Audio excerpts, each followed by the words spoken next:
Nas primeiras horas do dia 7 de julho de 2016, a Espanha foi abalada por um crime hediondo que viria desencadear a própria versão europeia do movimento Me Too.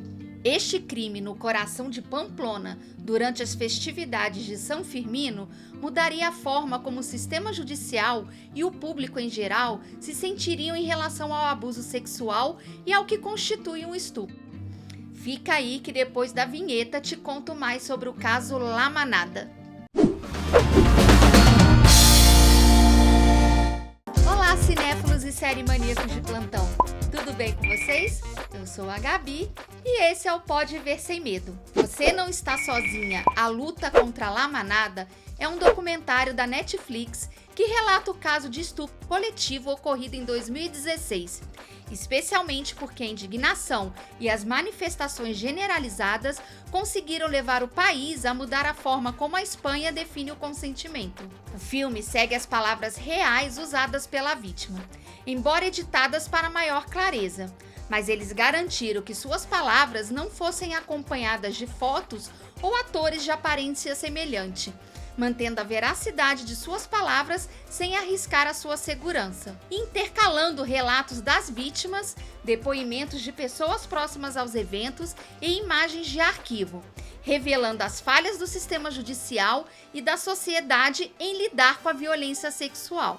O documentário traça paralelos entre o que aconteceu em 2016 e um caso anterior de 8 anos envolvendo uma jovem chamada Nagore. Este crime chocante resultou na morte de Nagore, por se recusar a fazer sexo com um homem que tentou forçá-la.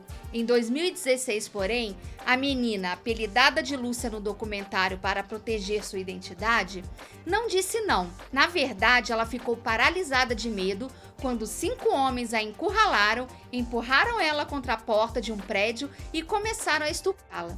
Tudo isso enquanto filmavam o abuso em seus telefones. Estes homens autoproclamados como La Manada mantêm sua atitude indiferente sempre que aparecem nos seus vídeos, acreditando que porque ela não disse não, Lúcia consentiu o que fizeram. Na época, a justiça considerou o caso apenas como abuso sexual e não como estupro.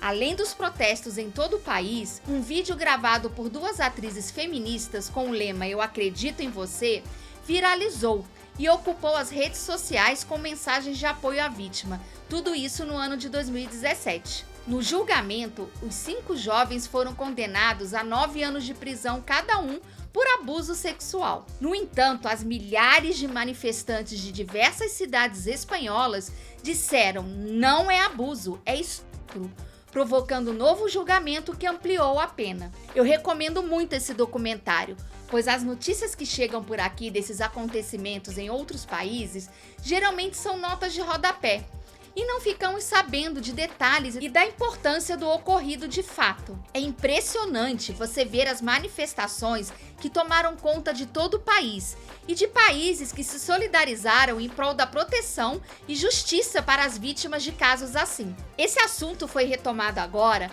pela repercussão do caso do jogador Daniel Alves. Ele foi o primeiro caso a ser julgado na Espanha depois da mudança da lei e de todos os novos protocolos que foram implantados no país que ajudam na identificação, preservação de provas e suporte a vítimas de estupro. Essa é a lei chamada popularmente de Só Sim é Sim e entrou em vigor em outubro de 2022. Além de ser um assunto que ainda assusta, como podemos evoluir tanto em alguns aspectos e sermos tão primatas em outros? Como uma das fiscais do caso questiona: como você tem 5 pessoas envolvidas e nenhuma delas foi sensata para dizer para, isso não tá certo. Os detalhes do caso são perturbadores e faz a gente refletir. Até quando as mulheres serão tratadas como objetos sem valor?